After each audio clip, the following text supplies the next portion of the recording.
it look. Hey, Inspired Tribe, my fellow freedom lovers. So John Nolan here. Thank you so much for tuning in. It is Friday, January 31st, 2025. Out of the matrix and into prime reality. I think we slowly but surely we might call this the official mantra of the Inspired podcast and the shows. Please let me know if you can hear me. We are having some audio issues on our end. As long as you can hear me, I'm totally fine with that. Christine and I, and before we start with that, I want to quickly say that our dear friend Grierson is here today in a live chat. And I would ask you all to send her some beautiful, loving, and healing vibes. It would be very kind of y'all if you could do that. We're sending her all our love and imagining her just being in perfect well-being on all levels. So, one of the greatest pitfalls of this life, and that's for every single one of us, we all sort of are endangered to fall for this, is to believe in certainty. We humans, we need certainty. Where there's like an inherent need, and I get that. But so often we're so certain about information that we have or our belief systems that we confuse it with facts. And so it is difficult on a human level to be certain about anything. Learning to accept that is, I think, part of our journey here. Also, I think one of the other great pitfalls is to stop asking, stop seeking. And any of you true seekers out there will know the feeling that when you discover a greater truth than you've ever known before, in the beginning, it feels like you've hit the Holy Grail, like you've landed, right? And the longer that you spend with that truth, there's this little feeling inside of you that says, well, what if there's more? What if this is not quite the end yet? And truthfully, once you go through the stage 3, 4, 5, 6, 7, 8, 9, 10 times, it sort of becomes an MO.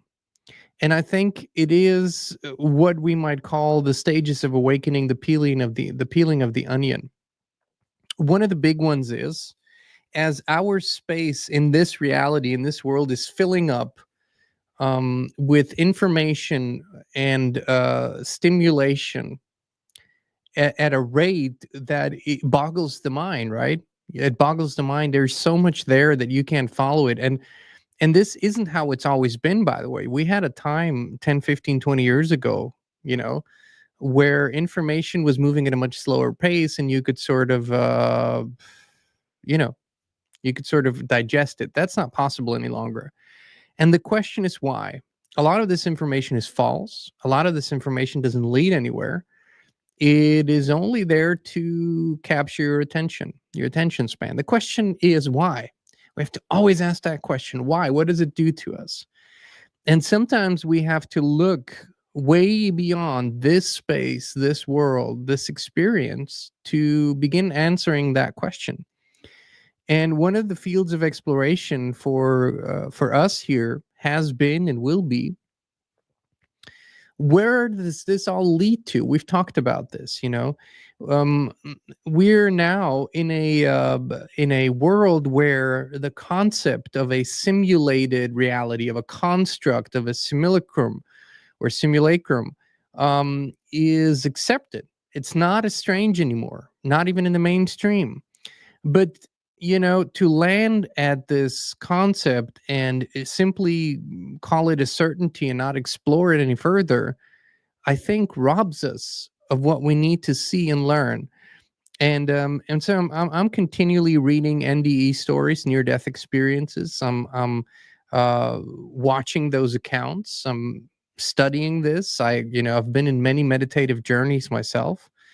And so I would like to share today 2 stories with you that to me were very eye-opening to read, especially the second one, right? The second one especially, it leads to a sort of a very, very interesting conclusion, or at least temporary conclusion. And we've had, these two stories are straight out of this book here, Leaving the Trap, by Isabella Greene, whom we interviewed not too long ago, and she'll come back on our show. Controversial she was to many of the viewers. Triggering. I get it. Those subjects are triggering. I think I find her to be very on point. I find her to be very straightforward. I actually, enjoy thoroughly her observations. And so she wrote this book, Leaving the Trap. I think that was her first book. And if I'm not mistaken, the second book is Beyond the Trap. It's somewhere here. But I'm reading this book, Leaving the Trap. Thank you. So, Leaving the Trap, How to Exit the Reincarnation Cycle. And I would encourage you all. I know you've studied the NDEs. I know you've read them. There's many different belief systems. But I think in order for us to hear these stories for what they are, we need to let go of all religious models, even most of the spiritual models that we are so familiar with because of our seeking and learning, and just see what is being presented here. So let's look at this together. I'm going to read them to you. They're not too long, and it should make for an interesting experience. So like I said, these are NDE stories, and they sort of lead to this simulation, and that's the wrong word, probably, construct theory that we're going to discuss on the tail end of this. And that's straight out of this book, Isabella Greene's Leaving the Trap. Links in the video description if you want to order the book. So here's Kiki and the Love Trap, one of those stories. Kiki hated her life, for she perceived her life as painful and unfair. More than anything, she desired to get out and never return to Earth. Familiar with the stories of near-death experiences, Kiki continuously played out scenarios of facing the handlers of the souls on the way out and firmly stating that she was not available to return. Kiki believed she got all the details worked out in her mind, that her intention was firm, and her refusal to return was non-negotiable. There came the time when Kiki became very ill and had a near-death experience. She went through the tunnel of light and found herself in a place that felt like pure heaven. There was an incredible sense of liberation and joy. She finally felt weightless and free from all. The physical and emotional pain, Kiki desired nothing more than to stay in that place forever. Glowing beings approached her, and just like she planned in her mind, she told them not to waste their time trying to convince her, as no matter what they said, she was not leaving this beautiful place and not returning to her body on Earth. The glowing beings told her it wasn't her time yet. Man, haven't we heard that a million times before? They told her she wasn't finished on Earth, that she still had an offering to create, and she hadn't even started with it yet.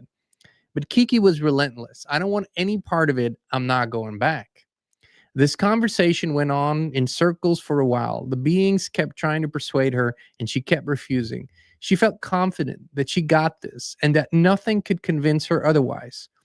The glowing beings appeared full of love, kindness, and care, and the place made her heart open and flood with all-encompassing love. What about your family? Said the beings, right as she felt this level of love overtaking her heart. Can you bear letting them suffer so much because of you? Can you bear leaving them behind? This was the moment when doubt crept into her heart. The glowing beings noticed it and pressed on until, to her surprise, Kiki heard herself say, I can't leave my family. I have to go back to be with my family. The next thing she knew, she was back in her body in a hospital bed. Recovery took a while, but the healthier she got, the more depressed she was. Years went by and Kiki never recovered from this experience. She kept blaming herself for allowing the beings to trick her so bluntly into returning right when she had the opportunity to finally get out. This was quite the big story. It's not one of those happy ending stories, but after reading hundreds and seeing many of these accounts and hearing them from people firsthand that we've met throughout our lives, there's one very clear observation, and that is that the beings, And they appear in different forms. You know, they appear as angels, they appear as Jesus, they appear as a lot of different things. They always have the same spiel. It's always the same strategy. You know, you're first you're engulfed in a kind of love that you don't know here on earth, because our bandwidth of frequencies that we're exposed to here in this realm usually does not allow for an experience of that kind of love, because it's all so toned down, it's all so dense, right? Materialistic in our perception. But these beings, you know, you're first engulfed in this kind of love, all encompassing. And then comes the return strategy. You know, they talk you through it. Sometimes they show you things. Sometimes they show you things about your life or about others in your life. Sometimes they show you some truths. Whatever it takes, it appears, to in the end get you to do what? To get back here. But why is this so important for them? Why is this such a relentless thing, right? Why do so many NDEers report that that is what they always talk them into? You know, you have to go back. You have to fulfill your mission. In the second story, we'll see very soon that if that strategy doesn't work, there's a second strategy, which leads us, by the way, to sort of the core element of this show today, as to what this actually might be beyond what most people imagine. So, you know, Isabella calls them handlers. It's an interesting term. Most people say angelic beings and beings of light and angels and God's messengers and whatnot. But she's much more sort of straightforward, matter of fact about it. But what if they are handlers? You know, what if this really is a strategy to keep you in a loop? Let's look at the second story here. You know, it's very, very interesting.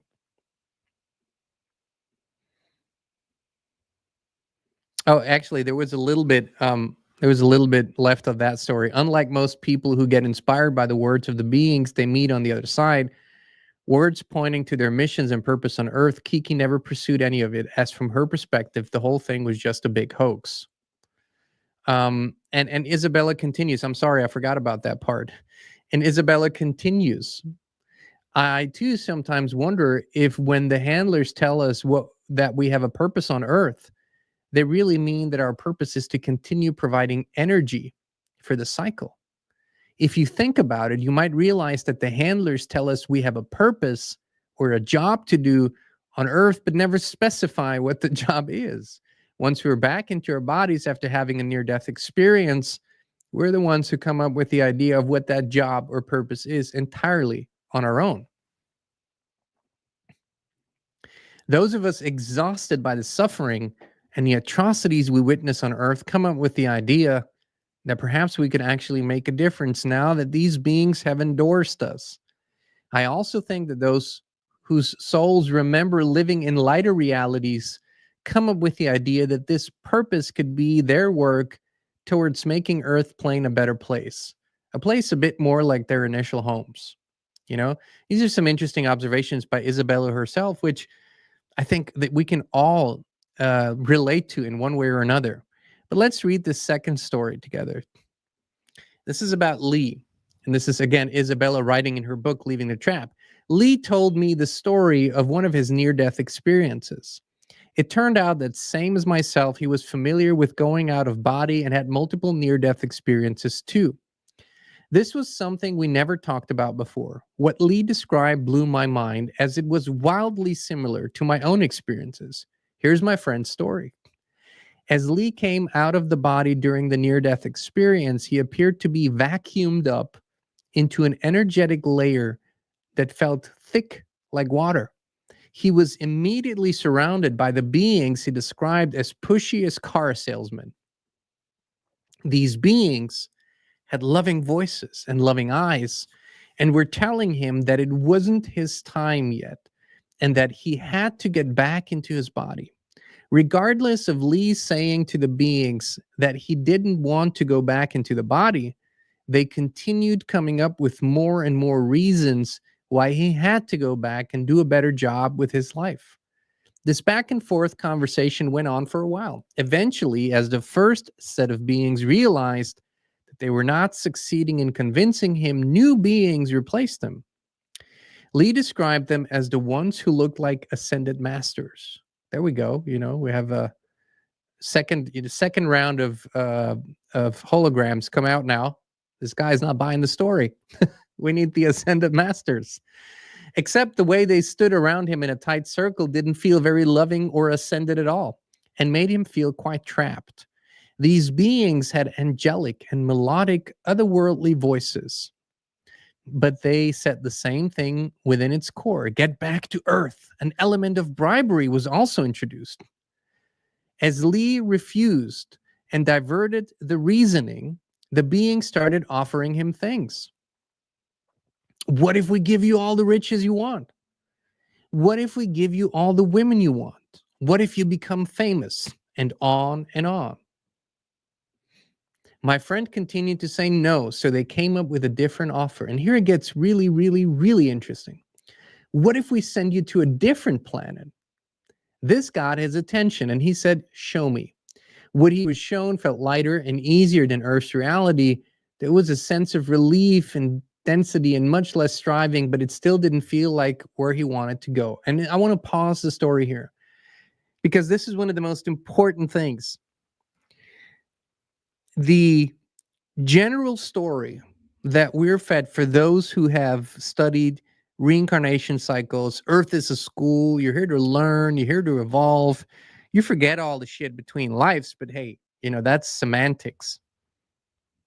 So if Earth is a learning plane, and if you need to experience and fulfill certain things and work off your karma, and you are destined to a certain place until you do that, then how come a being can offer you to first alter your life, make it better, make it easier, make it richer, make it famous, give you women?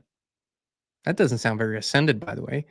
But not just that, all of a sudden, if you don't agree with that, they say, what if we send you to a better place, a lighter planet, a more ethereal reality? How does that work with you need to learn, evolve, and pass the tests? You know, Earth is a school. This is, I believe, one of the most intriguing parts of the story, actually. Let me read the rest to you. Was this an offer to incarnate within the bubble structure of the bigger reincarnation cycle, which included the planets up to 4.9D? Lee wasn't interested. He wanted to get out, away from these beings, but he was aware that this gelatinous layer encompassed the entire place like a dome, something he knew he couldn't break through. He was familiar with this layer as he had seen it in his astral projecting experiences. Eventually, the being said, he's figuring it out, and left. He's figuring it out. Isn't that an interesting thing to say for these ascended master beings? What is he figuring out? Then one big voice came in from all directions and stated, look for the true light. The voice sounded soothing and calming, and Lee trusted it. At that same moment, Lee found himself in a maze of closed doors. There was no way out except through one of these doors, so he started to look for the true light.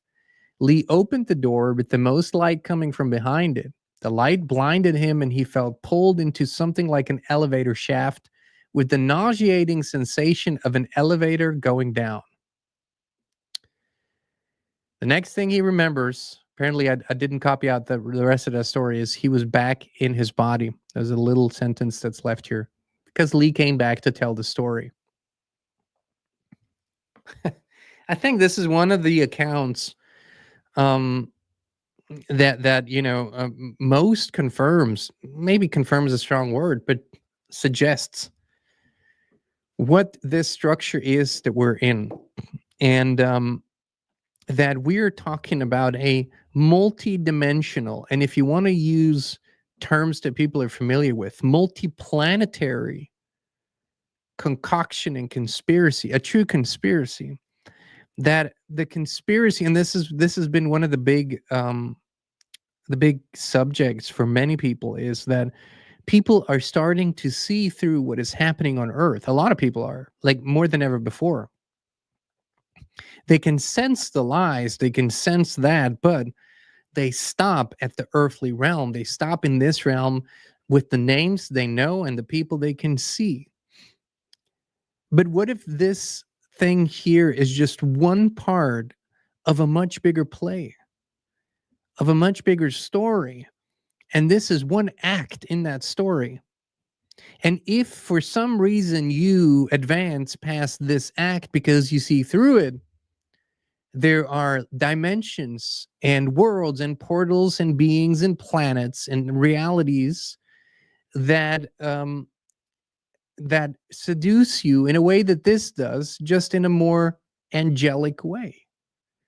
And what if that is so? What are we really looking at here? Because this is not nihilistic. What I'm saying is there appears to be, I'll be very careful, there appears to be an entire concoction, an entire construct far beyond the one that we're in. And that this is just a small, a tiny experience within it, but one that is significant to the handlers, to the owners, if you will, to those who run this construction, this construct. Now, do we know for certain why, who, where? No, we don't know for certain, but we're putting together the pieces, which seems to be probably more important than putting the pieces together just for this place here. So I want to show you the image that we also used for the thumbnail here. That might be, for us as humans, we need visual representation. We can imagine things. Now imagine that there is a large, and we can think about this as a technological construction, as a holographic realm, as some sort of technical projection. We don't, I don't think we can imagine, given our human knowledge about technology, what that could be. But let's look at this big bubble here, and let's just for a moment call it the multiverse. Okay? Some of you have heard this, Meta, the Facebook company, has been talking a lot about multiverse, and others have. But what if we talk about the multiverse as this one big, huge construct, and that has boundaries, that, as opposed to infinity, if you will, or the universe or whatever, it has actual boundaries, sort of the point past not. And that within that massive construct, there are a multitude of worlds, of experiences, of planets and dimensions and realms. And that if you see that tiny dot there, this might be the Earth simulation that that's in that red circle. And that when we, for some reason, mature out of it because we see through the bullshit, there's all these other possibilities for us to go into that are still part of this construct, this multiverse. And that the outer boundary of this multiverse, and I'm just talking about things that we can imagine as humans, it probably doesn't look this way. And it's probably dimensional rather than planetary, but, and that there is an outer boundary that Lee in his story described as a layer of thick gelatin that requires apparently a certain amount of energy and a certain level of consciousness to penetrate, sort of a realization. I've shared my own experience of the void, which I perceive to be beyond this construct. I can't be certain, obviously not, but I believe that I've been in the space that is beyond and outside of this multiverse. My consciousness has. And it only happened when I gathered and directed an extraordinary amount of energy in and through my body that people call the Kundalini, for example, in other cultures. It was only when I was able to do that through practice for months, that this experience was able to happen. So now, years later, I observe, and this is what my wife and I do. This is what Christine and I do. We observe systems. We observe something long enough until we can see the patterns, until we can see the repetitions, until we can see the program, until we can see the reason. And when you look at the programs in this reality, are they energy depleting or are they energy enhancing? Are we constantly bombarded with stuff that depletes our energy or enhances it? Are all the poisons, um, construction materials, 5G radiation? I mean, you could go on and on and on. Pharmaceuticals, all that. Does it help? Does it enhance energy, or does it actually deplete you? And what kind of energy are we talking about? Is the energy that we produce in these experiences, or that we harness and that we direct through these experiences, is it of a different quality than the energy that you might get from a Red Bull or another highly caffeinated drink? I think we're talking about vastly different experiences. Now, this conversation is being drowned out in the alternative media sphere, but even though the big names do not touch this conversations, or just very, very seldomly, this conversation is more interesting to more people than ever before. People study out-of-body experiences. They study near-death experiences. They study this simulation theory, if you will. And I'm asking myself, why? Why, for example, are near-death experiences so attractive to people? Why is this becoming so important? Well, energetically speaking, there is a good possibility that, that we are nearing some sort of mass extinction event. We're already going through a mass extinction period, but it is the beginning of it. And it is not a singular event, but it is a period, right? That is sort of gradually increasing. But there is a possibility, whether that is what we perceive to be a solar event, whether that is a reset event, whether that is the Phoenix phenomenon, promoted by Archaics and his research, a cyclical event, some sort of cataclysm that keeps happening. And the timelines on these cataclysms are different depending on who you listen to, but people that study it almost all are certain that such cataclysmic timelines exist and that they periodically happen. So here's a theory. You might like it or don't like it, doesn't matter. But my theory is that our human consciousness is becoming aware, or could be becoming aware, of an upcoming event, of an upcoming cataclysm, and that it is preparing, and that it is hence seeking information that will help it to deal with whatever situation comes up. Which, by the way, the physical death of the body is a certainty. It's going to happen to all of us. So to not deal with it is just a level of fear, and for others a level of ignorance that is not very healthy. So dealing with it and exploring all possibilities and seeing what we can do to make this a conscious transition, and to be in full possession of our free will and of the conscious direction of what we want to experience. There might be some of you here who will love to reincarnate and who will love to be part of this cycle. As much as I cannot understand it, I respect it and accept that that's the way it is. It's your free choice, right? But there are many others who have memories and visions of an entirely different way of existence. Those memories are usually driven from an expanded state of awareness. And those of you who feel that are very much interested in reaching such states of consciousness that allow you to make a conscious transition to wherever you want to go. We might call it source or prime reality. We might call it the real universe. The name doesn't matter as much. What matters is that for all who are seeking this, in my perception, we have to transcend all translators and interpreters and gatekeepers that wish to tell us and lay it all out for us, and seek direct connection with the truth. Direct, one-on-one. And when I say with the truth, you can replace the word truth with source. You can replace it with creator. That's all the same thing. Source is truth. Creator is truth. Everything else is not truth.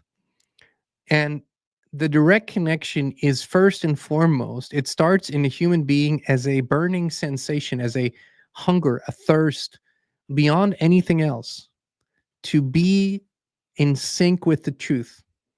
And it matters on the human level, but it matters even more on the expanded consciousness level. And so I can't tell you what to do exactly, or the exact procedures, and be certain that that's what's going to get you outside of the reincarnation cycle of the multiverse. There are people like Isabella Greene who teach certain techniques, and I think those techniques might be very valuable, because it's one of those techniques, the pineal gland activation, that allowed me to see things from an outside perspective. But nonetheless, no one can have that experience for you or can make it happen for you. And no one can facilitate it for you either. They can direct, maybe they can sort of lead an experience, but you have to do it. And to me, that is the eternal truth through all levels of existence. We have to start accepting that we are originally, our consciousness is part of the one, of the greater oneness of creator consciousness, that we are a fragment, an individual expression of it, if you will, but that we are a part of it. And since we are a part of it, not apart from it, but a part of it, we have the ability to remember all of it. And that is an inside job. That's an individual journey. I don't think that any of the other projects, ideas, or visions that we have for our lives, that we have for harmony, that we have for unity, that we have for love, will work unless we do that on an individual level. It just doesn't work that way. There is no force, not in a positive and not in a negative sense, that can simply take you over and induce something. It's all self-directed. It's all birthed from within us, and we just have to do it. But ultimately, what is all this seeking for? What is all this uncovering of the conspiracies and the truths for? Where does it all lead to? What is the ultimate vision? I think our ultimate vision is to return to our pure expression of who we really are in a consciousness sense.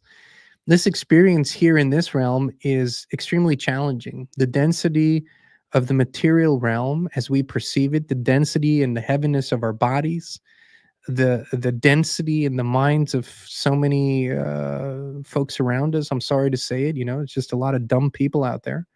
You can try to spin it whichever way you want to, but it's the truth. I mean, it's just staggering, mind-boggling.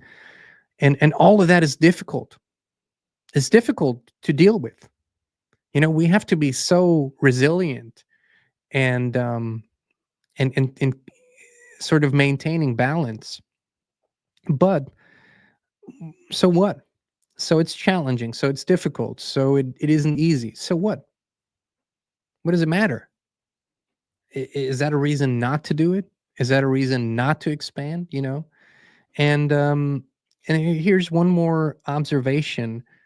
For those who say that they simply, that this theory of we are the producers of deluge, of the energy that sort of runs this realm, or that powers it or helps power it, that this is a ludicrous idea, that we're dealing with psychopaths who simply want to kill us off. I don't believe that's true, because if they wanted to kill us off, this could happen in a day. I mean, they could exterminate safely and in a controlled manner however many people they wanted, with the push of a button. But they're not doing it. Why? there seems to be a level of energy that we emit when we're in lower states of consciousness, right? Suffering, fear, anxiety, survival. That seems to be the MO of this place, and how it's being powered. And like I said, it is a sign of our incredible resilience and how powerful we truly are, that despite all the attacks on us, despite all the poisoning, despite all the attempts to stifle us, to silence us, to make us small, we're still here talking about these things. We're still here creating those experiences together. We're still here expanding. We're still here evolving. And we're still here um, sort of staying true to why we're here. I think it's incredibly important to remember, right? That we're doing it no matter what. And, you, I don't think they know what they're dealing with. And ultimately, this consciousness that we are, when it rises again, and it is rising, nothing can stand in its way. And ultimately, at some point, there will be a reharmonization of it all. I think that's where everything is leading to. And so, to me, we can get lost in the minutia sometimes. All of us, we can go too deep down some rabbit holes. But if it ultimately leads us to the greater question, the why, and the exploration of that, and we initiate positive change, it's all worth it. uh, last but not least, for this discussion, one of the most painful experiences that people are having when they're really exploring the nature of our reality, expanded states of consciousness, out of body experiences, near death experiences, is that at some point they begin to question one of the greatest mind control programs that this realm has to offer, which is religion. And that is a big one for many. Some people live in a religion for 40, 50, 60, 70 years. That's all they knew. That's how they grew up. The stories, the prayers, the church, all of it. And there are good things in religion, right? I mean, uh, many good things. It helps many people in quite a few ways. So don't get me wrong on that. But they're nonetheless constructs that seem to have no uh, basis in reality beyond this realm. They don't seem to even exist outside of this realm. I don't think there's another place where Islam or Judaism or Christianity exist. It's here, and it seems to be ultimately a system of until here and not further. And this is challenging, and can be very, very difficult. And people will say, but Jesus, and I say, well, strike Jesus, move to consciousness, maybe Christ consciousness. Think of that, and that the potential is there for any man and any woman to embody that Christ consciousness. That's what people call blasphemy. That's where they say, you lost me. There's only one Jesus, and he gave his life for us. And I just don't buy that story. Not in the way that we've been told, not in the way that it's been mistranslated, by the way. And I can connect to that consciousness. I'm not saying I am that consciousness. I'm saying I can connect to it when I want to. I can feel it. I can sense it. And it supports me. But if we can transcend the religious stories, not with violence, not with force, but simply through an expansion of consciousness, then we can thank those religions and those constructs for being a stepping stone in our journey. But I think we're much more than that. We're much greater than that, and we are part of the true universal story. And like I said in the very beginning, there is no certainty here. There's just There's just hints and hunches and feelings, indicators. But anyone who says, I know this for certain, be careful. We're exploring and we're following an intuition of truth. That's what we're all following. And sometimes we need to correct ourselves. Most of the time we need to check ourselves and be balanced. Notice when we're unbalanced. It's hard to perceive or be intuitive with the truth when you're unbalanced. So it's a mature journey. It's an adult journey, right? Yeah. I would encourage you, check out Isabella Greene, our interview with her. We're going to bring her back on, I believe, in March. It's a good little book to read, easy, short read, Leaving the Trap. And her second book, I'll let you know when I start that. But she's in no BS, straight shooter. I appreciate that about her. You can, check her out on YouTube and her website and whatnot. And explore for yourself. All right, my friends. Thank you so much for tuning in. Thank you for being here with us. We love you. We appreciate you. And we will be back with you again. Oops. There we go. We will be back with you again very, very soon. Right now, you could be only a few clicks away from experiencing something amazing, something that has changed thousands of lives all over the world. I'm talking about a high consciousness field similar to those at pilgrimage sites and sacred places. It's where people go to heal, to connect, and to become the best possible version of themselves. With FLFE, you can bring such a high consciousness field into your home right now. It's a spiritual quantum technology based on the work of Nikola Tesla. Better sleep, more energy, greater well-being, improved finances, electrosmog mitigation. These are only some of the things people on the FLFE service are experiencing. Try it now for 15 days completely free of charge, no credit card needed. Just click on a link down below to start your free, no strings attached FLFE trial right now.